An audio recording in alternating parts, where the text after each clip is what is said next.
बेटा जी, राजा बेटा जी, अब हम नए टॉपिक का नाम लिख लेते हैं और इस टॉपिक का नाम लिख लीजिए final account.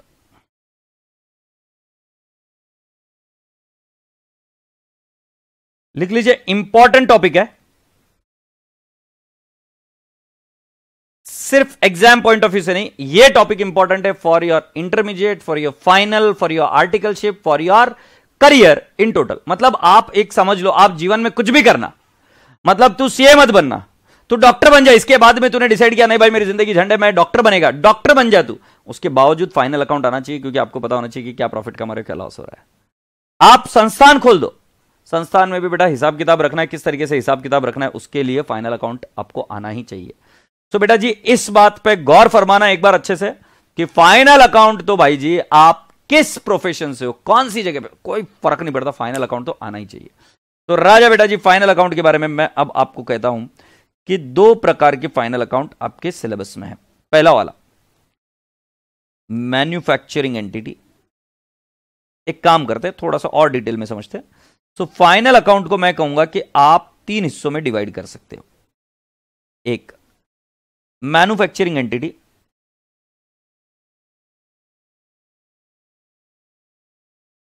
Manufacturing entity, trading entity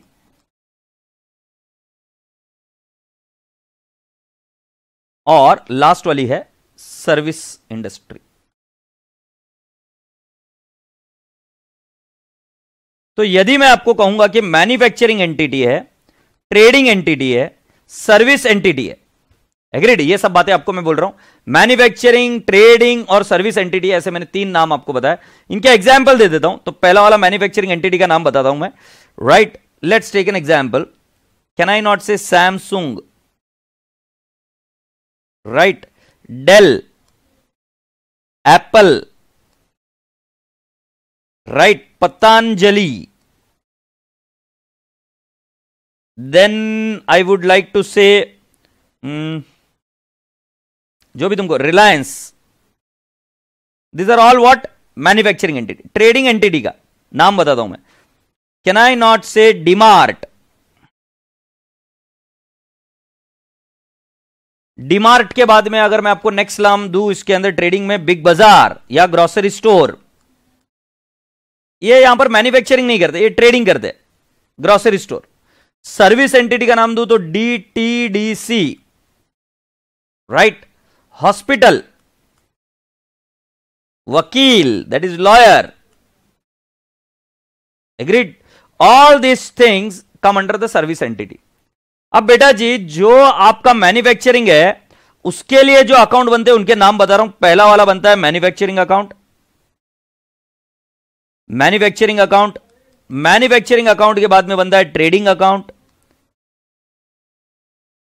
trading account के बाद में इधर बनता है P&L अकाउंट, और फिर इसके बाद में बनती है इधर बैलेंस शीट। कॉमन सेंस की बात है, मैन्युफैक्चरिंग में हमको मिलती है कॉस्ट कितनी हुई, उस गुड्स की कॉस्ट कितनी हुई। जैसे कोई एक फार्मास्यूटिकल कंपनी है, राइट? सो पहले मैन्युफैक्चरिंग अकाउंट बनाएंगे फार्मास्यूटिकल कंपनी की, भाई हमारी लागत, हमारा खर्चा कितना आया, वो खर्चे से वो पता करते कि भाई हमने इतनी सारी टैबलेट्स बनाई, इतना सारा इंजेक्शन बनाया और उसकी कॉस्ट इतनी आई। उससे आपको मिलेगी कॉस्ट ऑफ द प्रोडक्ट, क्योंकि आप किसी से बाय नहीं कर रहे हो। जैसे आपके पास परचेसेस है ही नहीं, आपके पास परचेसेस रॉ मटेरियल का है। अभी तक आप क्या कर रहे थे बचपन से? ट्रेडिंग अकाउंट था, बिंदास, परचेसेस ले, सेल कर। अबे परचेसेस क्या कर रहा है? फिनिश गुड्स का परचेसेस कर रहा है, इसलिए सेल कर पा रहा है। बट अगर बनाकर बेच रहा है तो क्या करेगा, राइट? अब तू देख ले, मटका बना रहा है तो मटके के लिए तुझे लगती है मिट्टी, अब वो मिट्टी, पेंट, राइट, वो सारी चीजें, या फिर उसको हीट करना पड़ता है, वो सारा जो खर्चा है उसको परचेसेस नहीं बोल सकता, उससे तुम मैन्युफैक्चरिंग कॉस्ट निकालेगा और मैन्युफैक्चरिंग कॉस्ट को डालेगा ट्रेडिंग अकाउंट में, और ट्रेडिंग अकाउंट से निकलेगा जीपी या जीएल, ग्रॉस लॉस, और यहां पर निकलेगा एनपी या एनएल, और वो डालेंगे हम कैपिटल में और बैलेंस शीट होगी टैली। ये बात हुई मैन्युफैक्चरिंग के लिए। बट अगर मैं आपसे बात करूं कि कोई ट्रेडिंग है, सो ट्रेडिंग वाला सिर्फ बनाता है ट्रेडिंग अकाउंट, राइट? और फिर उसके बाद में वो बनाता है P&L अकाउंट, और फिर वो बनाता है बैलेंस शीट, एग्रीड? ये किस केस की बात कर रहा हूं मैं? ट्रेडिंग वालों की। अगर सर्विस एंटिटी वाला बोलता है तेरी के अपन तो डायरेक्टली P&L अकाउंट बनाता है भाई साहब, क्योंकि अपने यहां पर कोई ट्रेडिंग होता ही नहीं है, राइट? कुछ ट्रेडिंग है ही नहीं। कोई आर्किटेक्ट है, क्या ट्रेडिंग करेगा? एक लॉयर है, क्या ट्रेडिंग करेगा? वो तो सर्विसेज दे रहा है। एक डॉक्टर है, क्या ट्रेडिंग करेगा? और वो वहां पर पी एंड एल अकाउंट के बाद में बना देता है बैलेंस शीट। तो बेटा जी आपको एक चीज के बारे में पता होना चाहिए बहुत अच्छे से, सही से, कि बेटा जी इस प्रकार के 3 तरीके से फाइनल अकाउंट बनते हैं। एग्रीड? जब ये आपको बात समझ में आ गई, so then we are expected to go ahead and understand what all is there in manufacturing account. So पहला वाला मैं बता रहा हूं, मैन्युफैक्चरिंग को विजुअलाइज करो। ये फैक्ट्री है, राइट? इस फैक्ट्री में लोग काम कर रहे हैं, टना टना गाना चल रहा है, दम लगा के हाइशा, इधर काम चल रहा है। इधर कुछ एक मशीन है ऐसी, मेरी ड्राइंग तुम्हें मालूम है ना कैसी है। इधर कुछ एक मशीन है, राइट? इधर से कुछ तो गिर रहा है इस मशीन से, राइट? ये लोग काम कर रहे हैं उधर, बाप रे बाप, ये सब काम चल रहा है, फैक्ट्री में चल रहा है काम। फैक्ट्री से काम होने के बाद में ये माल पहुंचा इधर, ओहो, ये माल पहुंचा इधर ऐसे, ये माल पहुंचा इधर, ये माल हो रहा है सेल। इस माल को क्या कर रहे हैं हम? सेल कर रहे हैं यहां से, ठीक है? फिर उसके बाद में नेक्स्ट इधर एक प्यारा सा ऑफिस है, टीम बेस्ड ऑफिस बनाया गया, एकदम ऑफिस है। ऑफिस में काम चल रहा है किसका? तो सुनते, अकाउंटिंग हो रही है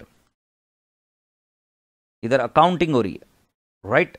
इधर ऑडिट हो रहा है, इधर एसी है, इधर इलेक्ट्रिसिटी जनरेट हो रही है, इलेक्ट्रिसिटी लग रही है, कर रही है, राइट? ये तुम्हारा ऑफिस है वगैरह वगैरह। अब मैं आप सभी लोगों से पूछना चाहता हूं, आप मुझे बताइएगा जरा सोच समझ के, कि आपको फैक्ट्री में क्या क्या दिख रहा है। मैं आपको बता दूं ये फैक्ट्री किसकी है। सो ये फैक्ट्री है, और प्लीज गोबर गोबर मत करना, मैं थप्पड़ थप्पड़ लगाऊंगा। तुमको फैक्ट्री में क्या क्या दिख रहा है मैं बता रहा हूं, ये कार की फैक्ट्री है, कार। सो कार की फैक्ट्री में तुम्हें क्या क्या दिख रहा है मुझे बताइए, मैं इंतजार करूंगा आपके आंसर का। जब तक आंसर नहीं आ जाता तब तक आगे नहीं जाऊंगा। तब तक मेरे रसगुल्ले बच्चों, जो जो व्यक्ति पेन ड्राइव में मुझे देख रहा है, प्लीज आप भी लिखिए कि कार की फैक्ट्री में आपको क्या क्या दिख रहा है। सर मैं तो कभी फैक्ट्री में गया ही नहीं कार की। अबे तू इसकी फैक्ट्री में गया है क्या, जहां पर ये बनती है ब्रेड? तो ब्रेड की फैक्ट्री में क्या दिखता है वो देख। तू जिस फैक्ट्री में गया होगा उस फैक्ट्री में क्या दिख रहा है वो लिख। फैक्ट्री में जा, मैंने बोला कि कार की फैक्ट्री में गए, बट जो जो बच्चे कार की फैक्ट्री में कहीं नहीं गए वो मुझे बताया कि वहां पर आपको क्या क्या देखने को मिलता है। आओगे जब तुम साजना,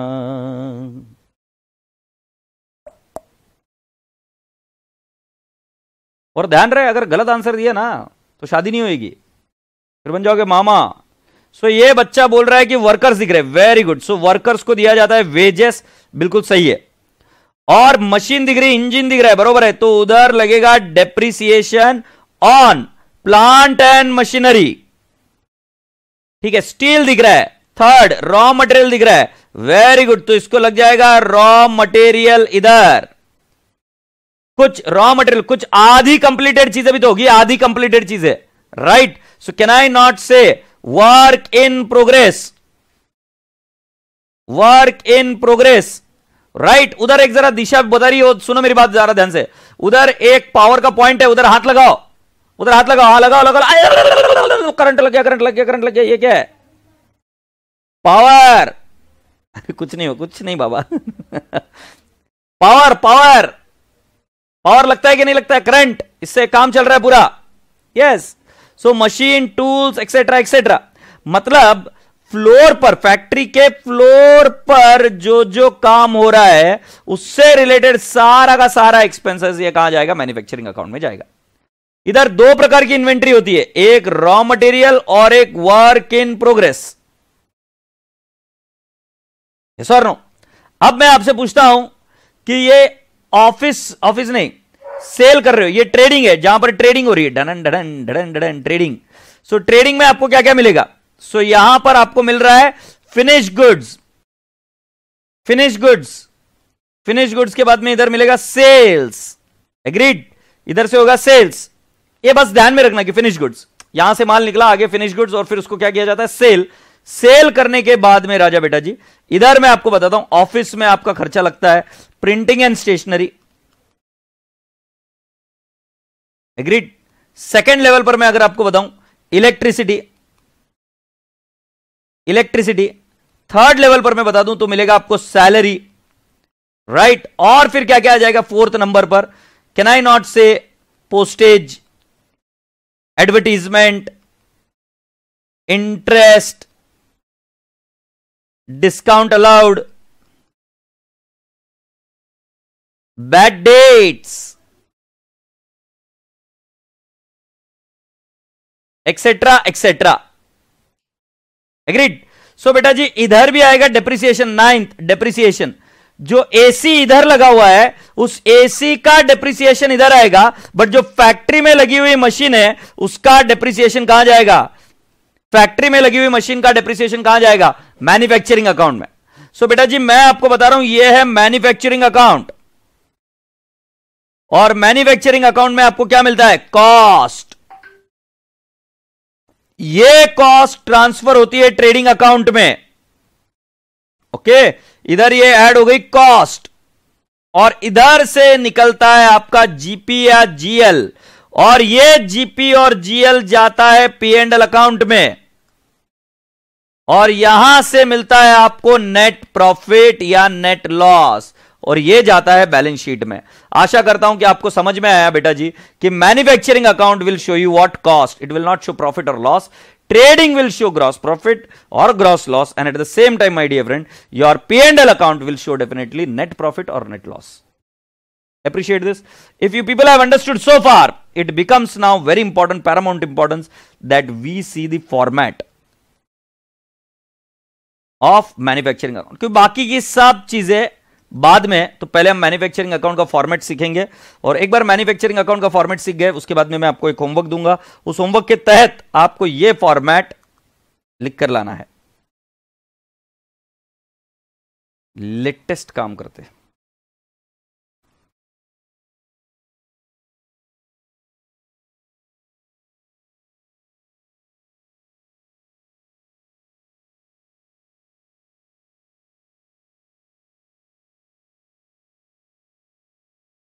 पहले यूनिट 2 पढ़ना कभी भी। तो ये जो मैन्युफैक्चरिंग अकाउंट है इसके अंदर कितने अकाउंट बनते हैं मैंने आपको पहले ही बताया था कि manufacturing account, trading account, P and L account and balance sheet.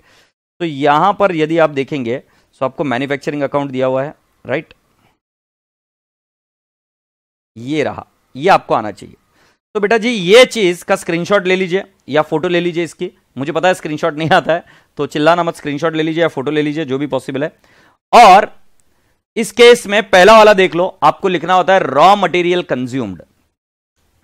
Raw material इस तरीके से लिखेंगे, मैं आपको जैसे बता रहा हूं।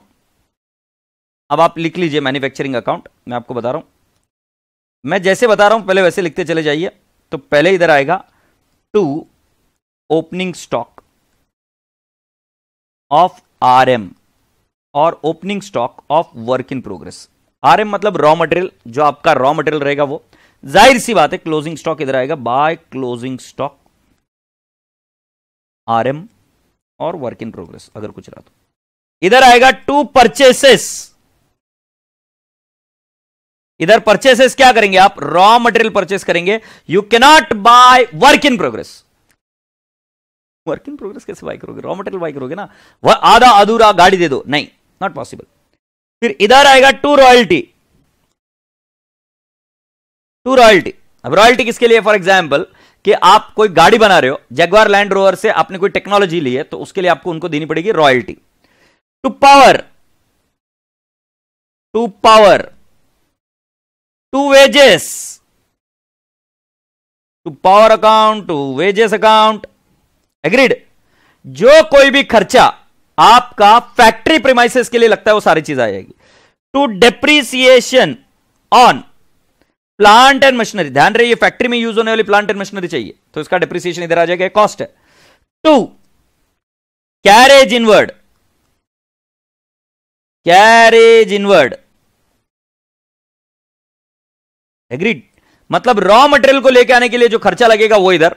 मैन्युफैक्चरिंग करते हैं तब क्या होता है, कई बार स्क्रैप जनरेट होता है, राइट, तो स्क्रैप जनरेट होता है तो स्क्रैप को हम सेल करते हैं।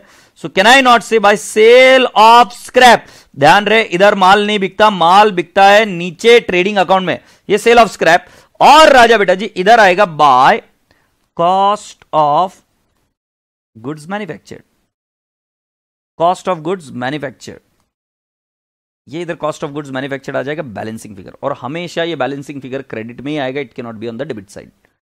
तो कॉस्ट ऑफ गुड्स मैन्युफैक्चर्ड, तो जरा एक बार देखिए इसके अंदर आपको चीजें समझ में आ रही है। तो to raw material, opening inventory, purchases less closing inventory क्यों किया मैं आपको समझाता हूं। फिर direct wages, direct expenses, prime cost को भूल जाओ।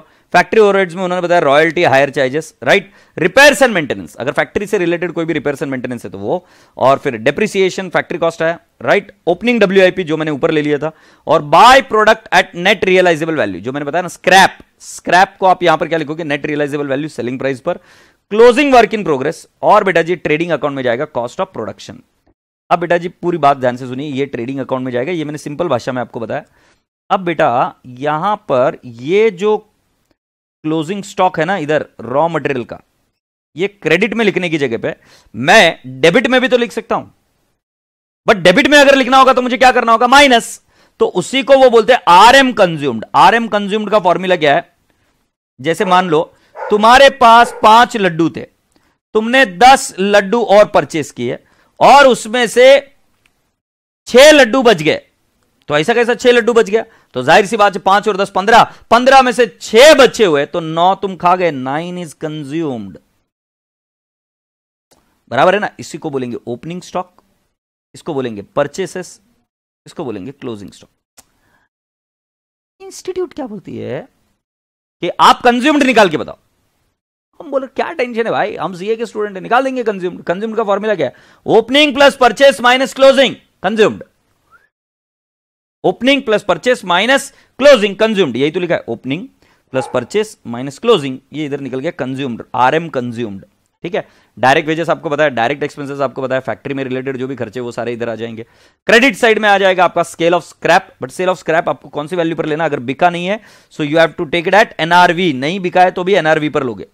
सेलिंग प्राइस क्या है, स्क्रैप का, स्क्रैप का बोलो, बाय प्रोडक्ट का बोलो, राइट। जैसे गाय देती है दूध, दूध के बाद में बच गया उसका शेण, राइट, तो शेण का क्या लेने का, NRV। और उसके बाद में आपका closing work in progress, right, जो हमने ऑलरेडी बता दिया था, और फिर वो सॉल्व हो जाएगा। जल्दी से बताओ इसमें कोई दिक्कत है क्या, कोई एतराज है क्या। मैन्युफैक्चरिंग अकाउंट अभी आपके जबान पर होना चाहिए इस एग्जाम में या आने वाले एग्जाम में, मैं इसको एक्सपेक्ट कर रहा हूं कि इस पर शायद क्वेश्चन आए, क्वेश्चन आए ना आए, बट आपको मैन्युफैक्चरिंग अकाउंट आनी चाहिए। अब ये मैन्युफैक्चरिंग अकाउंट का जो कॉस्ट निकला ना, वो कॉस्ट जाएगा ट्रेडिंग अकाउंट के डेबिट साइड में।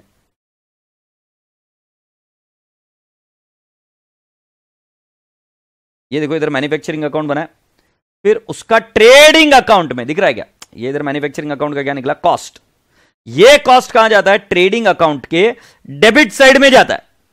देख लो इधर 1,19,000, सो मैन्युफैक्चरिंग से निकला कॉस्ट, और वो कहां जाएगा, ट्रेडिंग अकाउंट के डेबिट साइड में।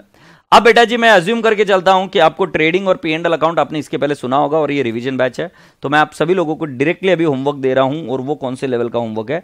सो मैं आपको बता रहा हूं पहले मैन्युफैक्चरिंग अकाउंट पढ़ने का, राइट। अनफॉर्चुनेटली पहले नॉन मैन्युफैक्चरिंग पढ़ते बच्चे, बट पहले मैन्युफैक्चरिंग पढ़ने का, और उसके अंदर आपको मैं बता रहा हूं ये ट्रेडिंग अकाउंट का फॉर्मेट है। मैन्युफैक्चरिंग अकाउंट का फॉर्मेट मैंने आपको बताया, ट्रेडिंग अकाउंट का फॉर्मेट है, राइट। ये सब चीजें आपको आनी चाहिए, ट्रेडिंग अकाउंट का फॉर्मेट।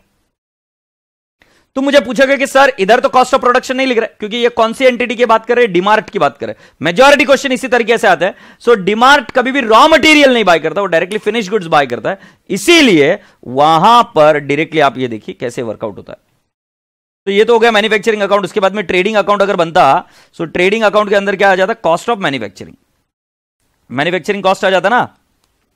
बट अगर मान ले तुम्हारी एंटिटी का ही नाम है, राइट, बिग बाजार, डीमार्ट, राइट, ग्रोसरी स्टोर, सो वो बंदे मैन्युफैक्चरिंग नहीं करते, तो उनके पास क्या होता है, to opening stock of finish goods, to purchases, right, to carriage.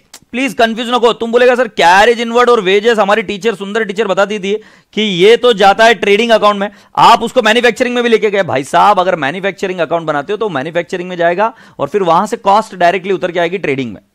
But जब आप माल बाहर से मंगा रहे हो, finish goods as it is मंगा रहे हो, जैसे शर्ट मैंने एज इट इज मंगाया, मैंने मैन्युफैक्चरिंग नहीं की, तो उस केस में बेटा जी उसका कैरेज इनवर्ड, उसका वेजेस जो कुछ भी है वो सारा कहां जाएगा, ट्रेडिंग अकाउंट में। तो ये ट्रेडिंग एंटिटी होती है, trading entity like for example DMart etcetera. तो उस केस में आपके डेबिट साइड में आएंगे कॉस्ट, क्रेडिट साइड में आप लिखेंगे sales, closing stock, right, etcetera etcetera. तो राजा बेटा जी मैं आपको लिए चलता हूं इस जगह पे, तो मैं चाहूंगा कि आपको अब जो करना है वो ट्रेडिंग अकाउंट। तो कुछ बच्चों को एक कंफ्यूजन जरूर हो सकता है कि सर एक आइटम मैन्युफैक्चरिंग में भी आ रहा है और एक आइटम ट्रेडिंग में भी आ रहा है। ट्रेडिंग में तब आ रहा है जब ये ट्रेडिंग एंटिटी है सिर्फ, तो वेजेस ट्रेडिंग में जाएगा। बट मैन्युफैक्चरिंग अकाउंट बनाओ बोले तो मैन्युफैक्चरिंग में जाएगा वेजेस। मैन्युफैक्चरिंग अकाउंट बोला तो रॉयल्टी मैन्युफैक्चरिंग में जाएगा। Carriage inward will go in manufacturing account if they ask you to prepare what, manufacturing account. But अगर उन्होंने मैन्युफैक्चरिंग के बारे में नहीं बोला है तो आपका कैरेज इनवर्ड, आपका वेजेस, आपके सारे एक्सपेंसेस कहां जाएंगे बेटा जी? It will go into the trading account. I hope the point is clear. So trading account का फॉर्मेट आपको बनाना चाहिए, ठीक है। अब ट्रेडिंग अकाउंट के बाद में इसके नीचे आपको और एक आइटम दिया हुआ है जिसका नाम है पी एंड एल अकाउंट। आजा आजा आजा, डुडूम डुडूम डुडूम डुडूम, ये ट्रेडिंग ही करा रहे। हाँ, ये रहा P and L account. P and L account का रूल सिंपल है, जिसका कोई नहीं उसका पी एंड एल अकाउंट है। सारे other expenses P and L account के डेबिट साइड में, सारी इनकम पी एंड एल के क्रेडिट साइड में। ये दिख रहा है क्या? सारे एक्सपेंसेस डायरेक्ट और इनडायरेक्ट सारे डेबिट साइड में, और सारी इनकम राइट डायरेक्ट और indirect it will go into what? P and L account. Goods का सेल सिर्फ ट्रेडिंग अकाउंट में जाता है। बट बेटा जी गुड्स के अलावा किसी भी वस्तु को बेचो, किसी भी वस्तु पर होने वाला प्रॉफिट ये कहां जाएगा? P and L account. मतलब जिसके अंदर हम ट्रेड करते हैं ना वो जाएगा ट्रेडिंग अकाउंट में। बट जिसमें ट्रेडिंग ही नहीं करते, जैसे फॉर एग्जांपल मुझे रेंट मिला, मुझे इंटरेस्ट मिला, this will go where? In my P and L account. Discount received, it will go in my P and L account. So that's what I am talking about P and L account. और उसके नीचे यहां पर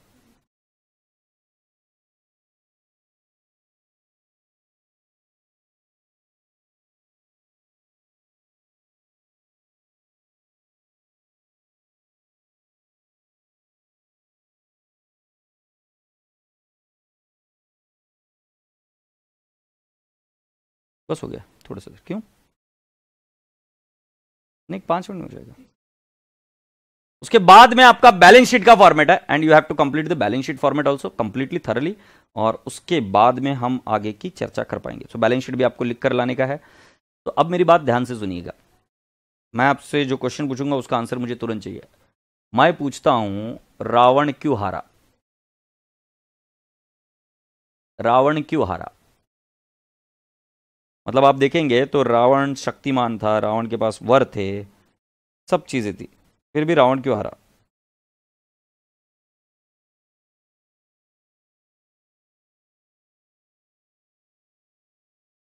रावण क्यों हारा? तुमने बोला सीता को भगा के ले गए इसलिए, तो नहीं। फिर मैं तो आजकल देखता हूँ पॉलिटिकल फील्ड में कैसे कई सारे लोग हैं, अहंकार, ओके, और क्या, पॉलिटिकल लोग ऐसे कई सारे गलत काम करते हैं बट फिर भी जीतते रहते हैं। तो मैं इन चीज़ को मानता नहीं हूँ, कि मैं प्रैक्टिकल चीज़ देखकर बता रहा हूँ।